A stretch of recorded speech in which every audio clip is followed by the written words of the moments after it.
guys, welcome back to my YouTube channel.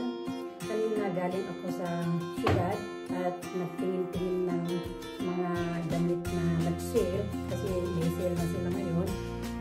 Hindi ko alam na rin pala akong mabibili. Gusto ko lang sana magtingin lang. Sa katitingin, marami akong nakita. So, tingnan natin kung ano ang mabili ko kanina. Usually, nakalimutan ko itong paper. Itong bag na to, plastic bag yata. Ano ba tawag ito? Cloth na bag. Binili ko last time. Nakalimutan ko. Kaya kanina, ang binigay lang sa akin ganyan. Kasi hindi na sila nagbibigay ngayon ng plastic bag. Kasi bawal na ang plastic dito. So, ganyan lang. Inuwi ko na ganyan. Tapos nilagay ko dito sa bag ko kasi binili ko last time. So, para magandang tingnan sa picture, nilagay ko dito. So, lagay muna natin dyan. Marami, hindi naman marami, kundi may nabili ako na mga blouses. Kasi yung size 34 na blouses ko, o kaya yung XS, hindi na magkasya sa akin kasi lumaki na yung shoulder ko, saka lumaki na rin yung bilbil ko. So, nagtingin ako kanina sa Mederoter, yan sa malapit sa amin, 5 kilometers away from us. May nabili ako. Hindi naman marami, kundi may nabili ako. Ito, isa, dalawa, tatlo, apat, lima, anim, pito. Pito na blouse at saka isang pantalon na green.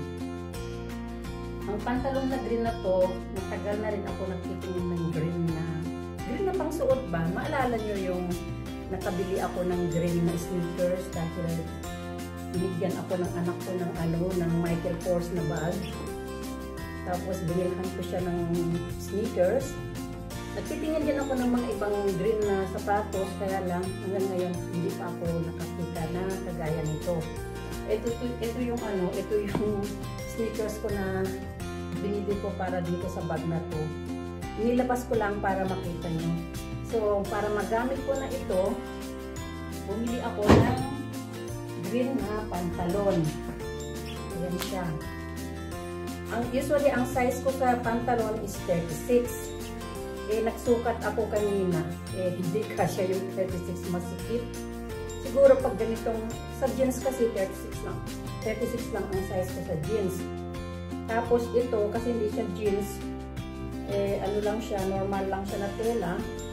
So, ang size ko is 38. 38 siya. Ngayon, itong pantalon na ito ay brand ng Mango. Ayan, Mango. Nag-sale na siya from 40 euro, naging 30 euro na lang. So, nakamura ako ng 20%. Malaking pera na din yun. Nakapura ako ng 10 euro.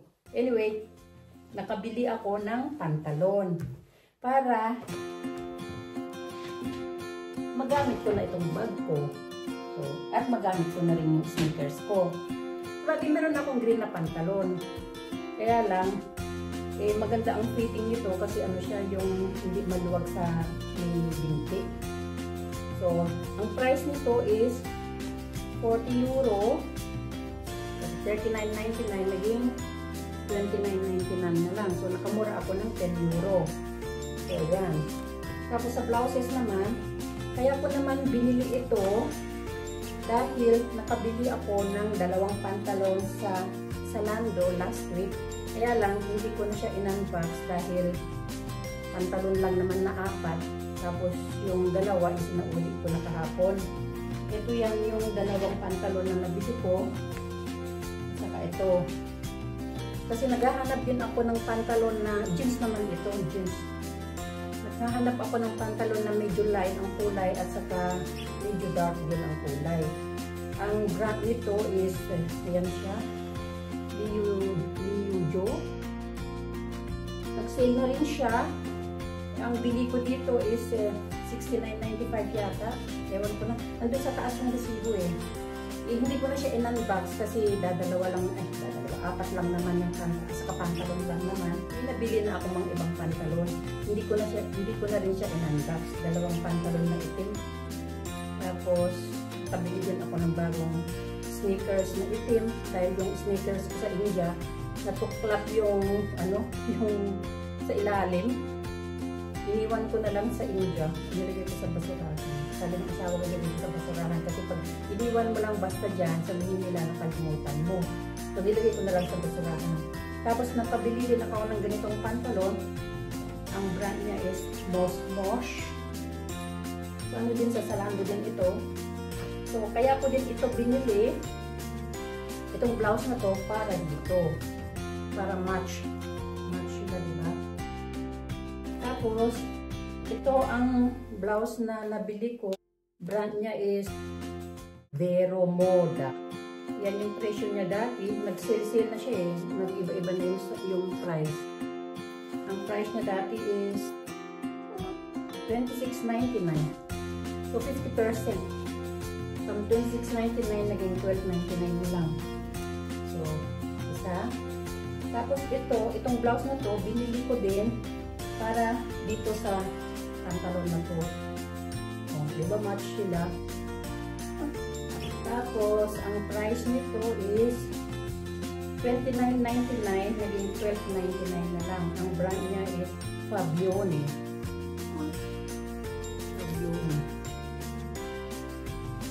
Ay, Sabione pala, Sabione. Sorry, Sabione.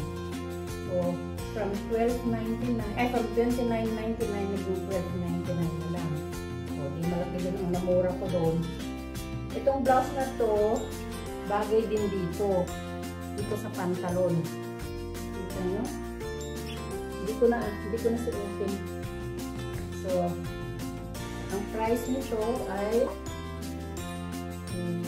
ang tatak pala niya is QS. Tapos ang presyo niya is $29.99. Naging $12.99 na lang din siya. So, malaki din ang nasave ko na pera. Tapos, itong blouse na to, green. Itong green, ako binili din ito para dito. So, yung match na sila. Ang presyo nito, ang tatak nito ay ano ba yung tatak nito? Holy o Haley? Police ang tatak niya. Police, tapos ayan, Haley's pala. Ang presyo niya dati is wow, from $22.99 to €4 na lang. Laki din ng difference, diba? Tapos, ano pa ba yung hindi ko na? Ano ko na yan? Tapos, ito, para din dito, same din siya. Ang tatak nito ay mango din siya, mango. From $29.99 to $21.99. Konti lang ang discount. Mango. So, para din dito sa green na pantalon. Ayan. So, bali, dalawa na yung blouse na pang green na pantalon. Tapos ito, Sabione din. Sabione. From $29.99 to $12.99 na lang. Sabione.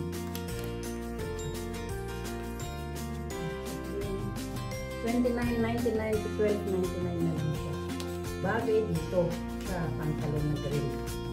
So, bali ang nabili kong blouse para sa green na pantalon ay tatlo. Ayan. Tatlo na yan. Tatlo na yan sa pantalon. Okay. Tapos ito, binili ko rin ito para dun sa green na pantalon. Ay, ang tatak niya is 0. 0. Tapos, ang presyo niya, medyo mahal siya. Mahal. Wow, mahal. $49.99 ang presyo niya dati. $49.99. Tapos, naging ano na lang siya. $19.99. Mahal kasi yung brand na 0. O kaya yung Kama. Kaya yung S. Oliver. O kaya yung Esprit. Itong pantalon na to, itong blouse na to, binili ko para dito sa cream na pantalon. Ayan. Yung tatak niya is Liudo. Ayan. Ayan yung ano. Ayan yung blouse ng pantalon na to. Diba? Matching lang. Kailangan kung decolor yung pangtaas mo, dapat yung pangbaba mo, ano siya, plain. Tapos pag ang blouse mo is plain, yung pangbaba mo dapat decolor. Yun ang natutunan ko sa, nung pinaaral ako ng asawa ko ng secretarial course. Hindi ko naman natapos kasi nabuntis ako dun sa pangalan ko. Tapos, nasundan ka agad. After ng 17 months, sumunod yung pinanap yung bunso. So, diba? Meron na akong pangsuot. Malapit na kasi ang holiday namin sa USA. So, kailangan magbili na ako ng pangsuot na damit. Ano ba yung Tagalog ko? Ito pala, pwede rin pala to. Ito na to, itong blouse na to, pwede rin dito. Yung kulay niya. Diba? Match din. Okay. Yun, nakabili na ako ng pangsuot para sa aming holiday sa papunta ng Amerika. Okay guys, maraming salamat sa panonood ng aking, hindi naman unboxing, kundi panonood ng aking shopping kanina sa syudad. Kaya, ang pangalan nito, medyo nakamura ako ngayon. Kasi kung binili ko ito ng full price, baka abutin ako ng more than 300 euro. Kung total lahat. Mahigit 100 lang ang binayaran ko. Ano ba yung nabayaran ko? Dito yung restaurant. Ayan yung nabayaran ko. Yan lang.